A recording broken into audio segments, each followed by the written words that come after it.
이 에스겔 25장부터 32장까지는 이제 유대 주변에 많은 이방 민족들에 대한 하나님의 심판의 말씀이 기록됩니다. 그래서 25장에 암몬에 대해서, 에돔에 대해서, 블레셋에 대해서 하나님께서 심판의 말씀을 이미 주셨습니다. 유다 왕국의 바로 동쪽 또 바로 서쪽에 있는 나라들이죠. 그리고 26장에 들어서면은 유다의 북서쪽으로 저 지중해에 위치한 바닷가에 위치한 두로에 대한 두로에 대한 심판의 말씀이 기록되어 있는데, 유독 이 두로에 대한 심판의 말씀은 깁니다. 27장, 28장에 걸쳐서 계속해서 길게 이어집니다. 지금은 두로라는 도시가 그냥 지중해 연안의 작은 하지만 아름다운 관광 도시 그냥 그렇게만 되어 있지만은, 당시에는 두로라는 도시 국가의 영향력이 그만큼 컸었다는 반증이기도 하겠죠. 뭐 아수르, 애굽 정도에 그렇게 비할 바는 아닐지 모르지만은 이 두로라는 그 도시 국가가 가지고 있었던 그 문화적인 영향력이 굉장했습니다. 예전에도 한번 말씀드린 적 있는 것 같습니다만, 기원전 11세기부터 6세기까지 걸쳐서 이 두로와 또 몇몇 도시들은 함께 그 페니키아 문명이라는 것을 만들어냈습니다. 이 문명이 온 지중해 연안에 굉장히 커다란 영향을 미쳤죠. 지금의 현대 그리스 문자, 로마 문자의 원형이 되는 페니키아 문자 알파벳을 만들어내었을 정도로 문화적으로도 굉장히 발달했고요. 유리 만들고 그 공예하는 것에도 굉장히 발달됐다고 해요. 그리고 이 지중해를 삥 둘러서 저 서쪽에 스페인에 이르기까지 온 지중해 연안에 북아프리카며 이 시리아 지역이며 스페인 그 유럽 지역까지 지중해 모든 지역에 걸친 해상 무역이 굉장히 발전했습니다. 그래서 이 뒤에 이어지는 27장 말씀 보면은 그 당시 두로와 무역하였던 상대 국가 민족들 또 무역하였던 물품들이 아주 길게 리스트업되고 있는 것을 볼 수 있어요. 그것만 봐도 당시 두로가 무역 국가로서 얼마나 융성했고 또 주변 국가들에 큰 영향을 미쳤는지를 잘 알 수 있습니다. 이 두로의 히람 왕이라는 사람이 솔로몬 다윗과 친밀하게 교제했었던 이야기들이 이 앞에 열왕기나 이런 데 많이 나와 있었죠. 이 히람 왕이 솔로몬 성전 건축에 쓰일 여러 가지 그 재료들, 건축 재료들 그리고 기술자들을 보내서 솔로몬의 성전 건축을 도와주었습니다. 그런 것도 그만큼 이 두로의 물질적인 풍요가 또 문화적인 발달이 있었기 때문에 그것은 자연스러운 일이었던 것입니다. 하지만 두로 사람들은 그만큼 자신들이 누리고 있었던 물질적인 풍요로움에 대한 교만함으로 가득하였다라고 성경은 쓰고 있어요. 뒤에 나오는 28장 말씀들 보면은 두로 사람들은 스스로 하나님의 마음 같은 채 하였다라고 씁니다. 그리고 하나님의 자리에 앉아있다라고 할 정도로 스스로 교만하였다라고 쓰고 있어요. 그래서 이들은 에덴 동산에서 하나님의 보좌를 지키는 그룹 천사에 비유되고 있습니다. 그만큼 하나님께서 이들을 영화롭게 하였고 이들에게 커다란 은혜를 베푸셨다는 얘기예요. 근데 이들은 그런 문화적인 발달 또 물질적인 풍요로움이 자기들의 손으로 이뤄낸 것처럼, 자기들이 하나님인 것처럼, 자기들이 세상의 가장 높은 곳에 선 이들같이 교만하였고 또 그렇기 때문에 타락한 이들이 되었다라는 것입니다. 예수님께서도 부자가 하나님 나라에 들어가는 것보다 낙타가 바늘길로 통과하는 것이 더 쉽다고 말씀하셨어요. 물론 지금 현대 문명에서의 자기 손으로 열심히 일해서 부자가 되는 그런 이들을 말하는 것은 아닐 거라고 생각이 됩니다만은, 그 고대 시대 한 인간이 부를 이렇게 축적하기가 굉장히 힘든 경제적인 구조 속에서 부자가 된 이들이 얼마나 그 물질적인 유혹에 또 허약하고 또 그런 죄악을 기반으로 그런 부를 쌓아올릴 수밖에 없었던 그런 사회 구조였는가를 알려주는 말씀이라고 생각해요.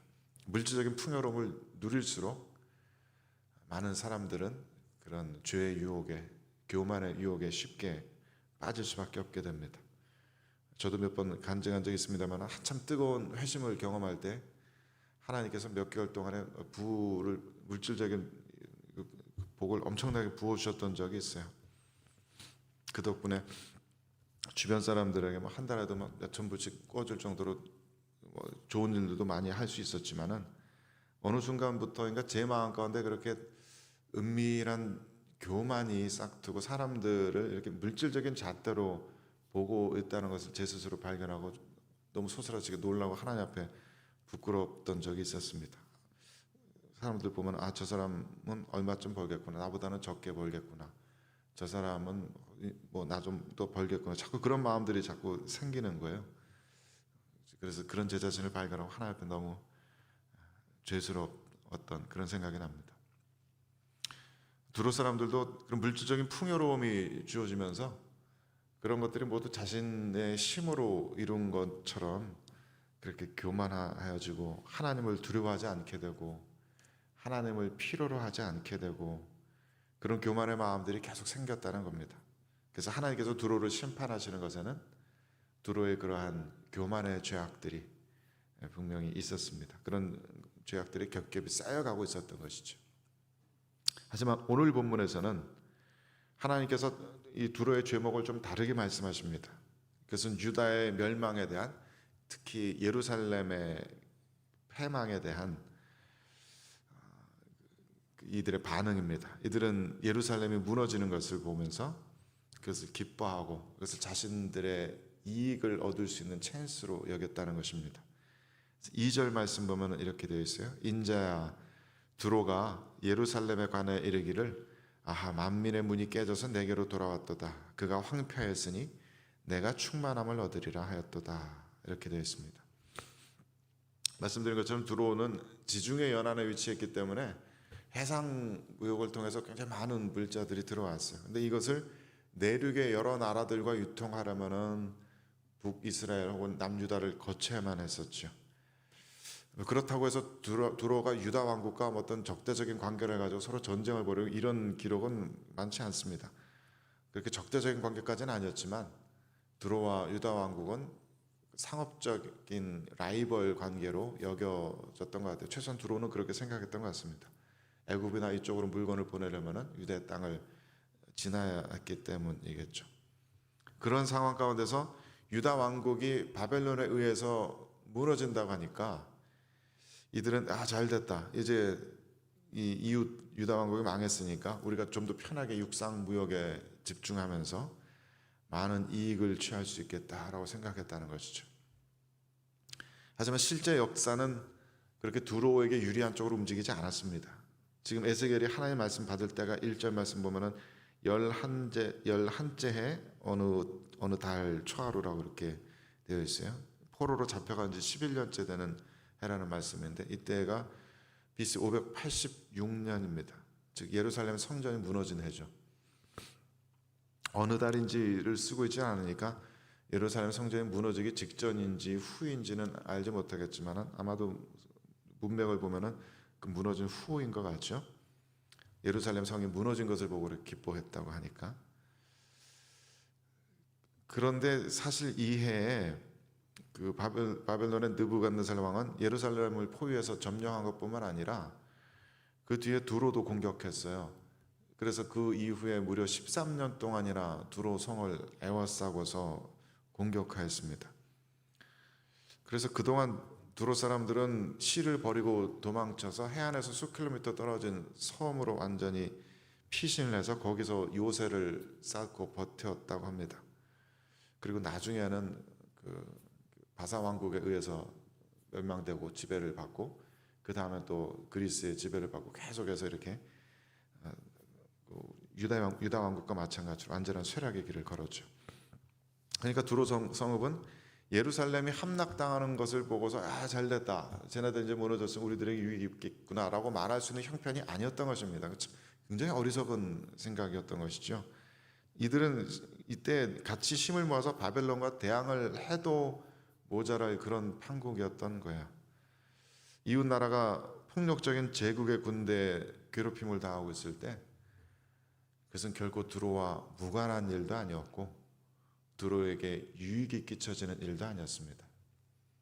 근데 그렇다고 이게 하나님께서 이 두로가 이렇게 좀 말하자면 좀 얄밉게 이웃 나라 망해지는 거 보고 고소했다고 그걸 가지고 그렇게 심판하지 않으면 그런 정도의 이야기는 아닌 것 같아요. 하나님께서는 분명히 모든 나라와 민족의 경계를 정해 주셨다고 성경에 쓰고 있습니다. 모든 나라와 민족의 경계가 주어졌습니다. 그래서 자기의 경계를 뛰어넘어서 다른 나라, 다른 민족을 침략하고 그 땅을 하고자 하는 그런 것들을 제국주의라고 하잖아요. 일본 제국주의, 독일 제국주의, 나치 제국주의 이런 것들은 그 자체로 죄악입니다. 국경을 넘어서 다른 민족과 국가를 침략하는 이 제국주의의 죄악입니다. 그런 죄악에 대해서 못 본 척하고 나 몰라라 하고 오히려 거기에서 나의 이익을 생각하는 이런 태도는 하나님께서 만들어 가시는 세상, 하나님께서 원하시는 세상의 모습과 정반대의 모습인 것이죠. 그래서 하나님의 분노를 사기에 충분했던 것입니다. 예전에 한국에서 백종원 씨 골목 식당이라는 프로그램이 있었잖아요. 거기 어느 조그만 시장에 찾아가서 그 돈가스 집을 우연히 발굴을 해서 엄청나게 히트를 쳤죠. 수많은 사람들이 거기 몰려 들어가고 엄청나게 장사가 잘 되는 것을 보고서 몇 달 후에 그 주변 상인들이 엄청나게 컴플레인을 했었다고 그래요. 그 돈가스집 이제 질투한 거죠. 문 닫아라, 다른 데로 옮겨가라. 우리한테 너무 불편하다. 그래서 굉장히 많이 좀 그 돈가스집에 애를 먹었다고 하는데 결국 그 돈가스집은 제주도로 옮겨가서 크게 가게를 열었죠. 근데 그 가게가 원래 있던 그 작은 시장에는 이제 아무도 찾아오지 않게 되었다고 합니다. 그래서 그 시장이 옛날보다도 더 사람이 뜸한 장사들이 앉아서 다 힘들게 된 그런 이야기를 보았어요. 시사하는 바가 참 큰 이야기라고 생각합니다. 모든 것은 물질적인 기준에서 생각하고 살아가기 쉬운 이 세상에서 그렇게 물질적인 기준만으로 또 이기적인 그런 기준만으로 이것이 나에게 이익이 될 것인가 말 것인가 그거 생각하면서 살아가는 것이 우리 현대인들의 풍조이기는 해요. 무엇을 하더라도 이게 과연 나에게 우리 가족에게 경제적인 이익이 될 것인가 그 많이 생각합니다. 하지만 그런 세상은 하나님께서 원하시는 세상이 아닙니다. 우리는 모두 함께 살아가는 사람들입니다.